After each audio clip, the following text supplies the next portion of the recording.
पूना गाडगे आणि सन्स प्रस्तुत ग्लॅमर गाथा.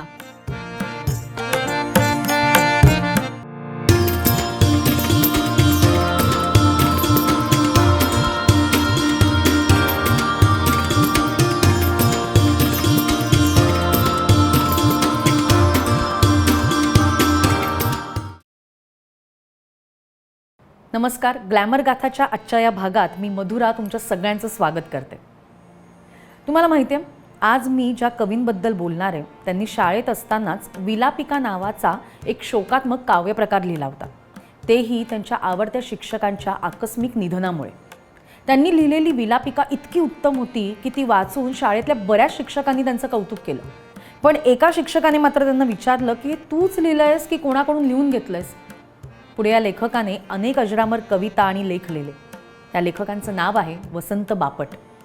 25 जुलै 1922 रोजी महाराष्ट्रातील कराडमध्ये वसंत बापट यांचा जन्म झाला. त्यांचं खरं नाव विश्वनाथ असं ठेवण्यात आलं.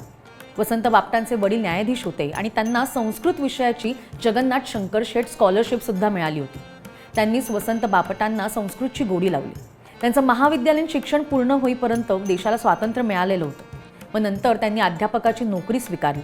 सुरुवातीला धारवाड, मग मुंबईमधील नॅशनल कॉलेज आणि नंतर रुईया कॉलेजमध्ये त्यांनी मराठी तसंच संस्कृतचे प्राध्यापक म्हणून काम केलं. 3 वर्ष मुंबई विद्यापीठाच्या रवींद्रनाथ टागोर अभ्यासनाचे ते प्रमुखसुद्धा होते.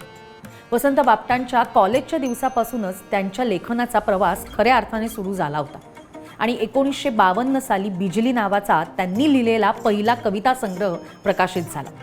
पुढे 11वी दिशा, सकीना, मानसी, सेतू, रसिया असे जवळपास 30 कविता संग्रह त्यांनी लिहिले.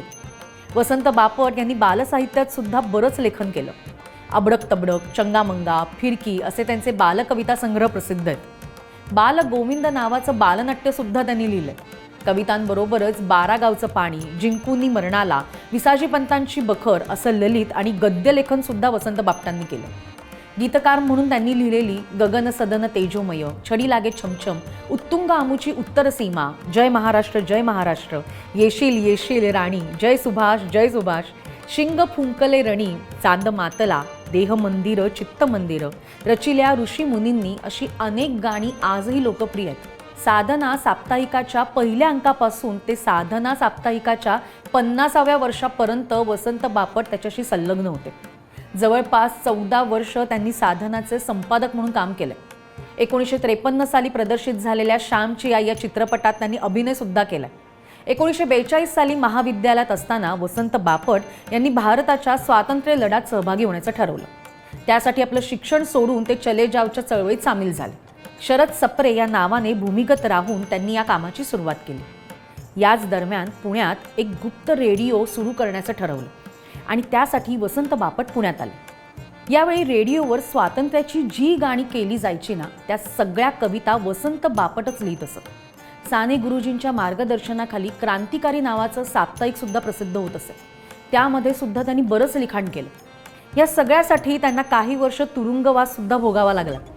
तुरुंगातून परत आल्यावर त्यांनी आपलं शिक्षण पूर्ण करून प्राध्यापकाची नोकरी स्वीकारली. साने गुरुजी आणि राष्ट्रीय सेवा दल या दोन्हीचे वसंत बापट यांच्या जडणघडणीत मोठं योगदान आहे.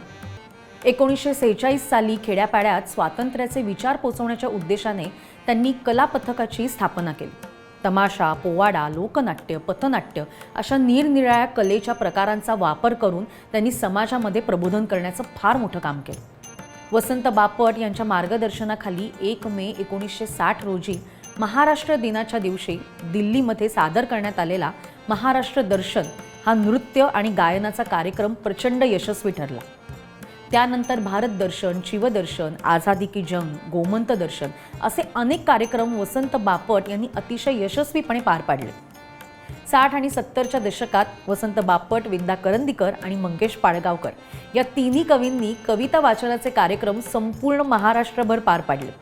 त्यांच्या या कार्यक्रमांना रसिकांनी उत्स्फूर्त प्रतिसाद दिला.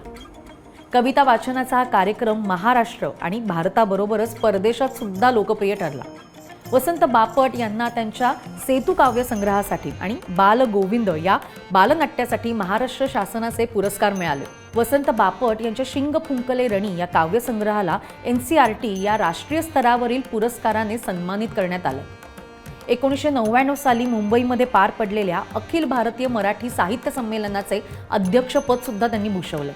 याचबरोबर दिल्ली येथील साहित्य अकादमीच्या कार्यकारी मंडळावर ते जवळपास 10 वर्ष कार्यरत होते. 17 सप्टेंबर 2002 रोजी वसंत बापट हे जग सोडून गेले. स्वातंत्र्य लढ्यापासून साहित्यिक आणि सांस्कृतिक क्षेत्रात मोलाचं योगदान देणाऱ्या वसंत बापट यांना आमच्याकडून मानाचा मुजरा. त्यांची कुठली कलाकृती, त्यांचं कुठलं साहित्य तुम्हाला आवडतं हे आम्हाला कमेंट बॉक्समध्ये जरूर सांगा. लाईक करा आणि सबस्क्राईब करायला विसरू नका.